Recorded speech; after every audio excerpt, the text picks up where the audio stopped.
Option buying நிறைய பேர் கேள்விப்பட்டிருப்பீங்க. பட் ஆப்ஷன் செல்லிங்னா என்ன? சில பேருக்கு அந்த டவுட் இருக்கும். சப்போஸ் ஒரு கான்ட்ராக்ட் மேலே போகும் அப்படின்னு தோணுச்சுன்னா, நம்ம காலணும். அது கீழே இறங்கணும்னு தோணுச்சுன்னா, அதை புட்டுன்னு சொல்லுவோம். இப்போ அந்த மேலே போகும்னு சொல்லி நான் காலை வாங்குறேன் அப்படின்னா, அது ஆப்ஷன்ஸ் பையிங். இதுவே கீழே இறங்கும்னு சொல்லி நான் புட்டை வாங்கினாலும் அதுவும் ஆப்ஷன்ஸ் பையிங்.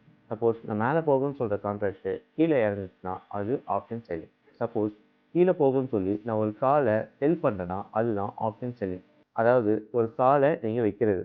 ஸோ ஆப்ஷன்ஸ் பண்ணவங்களுக்குலாம் தெரியும். ஒரு கான்ட்ராக்ட் வெனஸ்டேலேருந்து டியூஸ்டேக்குள்ளே எக்ஸ்பைரி ஆகிடும். வெனஸ்டே நீங்கள் வாங்குற கான்ட்ராக்ட் டியூஸ்டே வரும்போது அது 0 ஆகி முடியும். சப்போஸ் அந்த டைம் பீரியடுக்குள்ளே உங்களுக்கு ஏறோ இறங்குன்னு சொல்லிட்டா நீங்கள் காலை இல்லை புட்டை பை பண்ணலாம், இல்லை செல் பண்ணலாம். But end of the day Tuesday வரும்போது அந்த கான்ட்ராக்ட் 0 ஆகி தான் முடியும். ஸோ நீங்கள் காலாக இருந்தாலும் சரி, புட்டாக இருந்தாலும் சரி, அதை செல் பண்ணீங்கன்னா கண்டிப்பாக அது 0 தான் முடியும். ஸோ கீழே இறங்கும்போது கன்ஃபார்மாக நீங்கள் ப்ராஃபிட் தான் முடிப்பீங்க.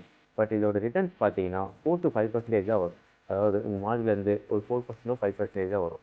இதுக்கு நீங்கள் எவ்வளோ மார்ஜின் யூஸ் பண்ணுறீங்கன்னா நார்மலாக நீங்கள் யூஸ் பண்ணுற மார்ஜினை விட ஒரு 10 மடங்கு அதிகமாக தான் யூஸ் பண்ணுற மாதிரி இருக்கும். ஸோ அதனால தான் ஆப்ஷன் செல்லிங் அதிகமாக யாரும் பண்ணுறதில்ல. ஸோ யார் மோஸ்ட்லி பண்ணுவாங்கன்னு பார்த்தீங்கன்னா இன்ஸ்டிடியூஷன்ஸ் இல்லை பிக் கம்பெனிஸ் இவங்களாக தான் பண்ணுவாங்க. ஸோ ஆப்ஷன்ஸில் உங்களுக்கு ரிஸ்க் அதிகமாக இருக்கும். பட் செல்லிங்கில் பொறுத்த வரைக்கும் உங்களுக்கு ரிஸ்க் ரொம்பவே கம்மி அண்ட் ப்ராஃபிட்டும் கம்மி தான். பட் ரிட்டர்ன்ஸ் கம்மியாக இருந்தாலுமே அது உங்களுக்கு ப்ராஃபிட்டில் தான் முடியும்.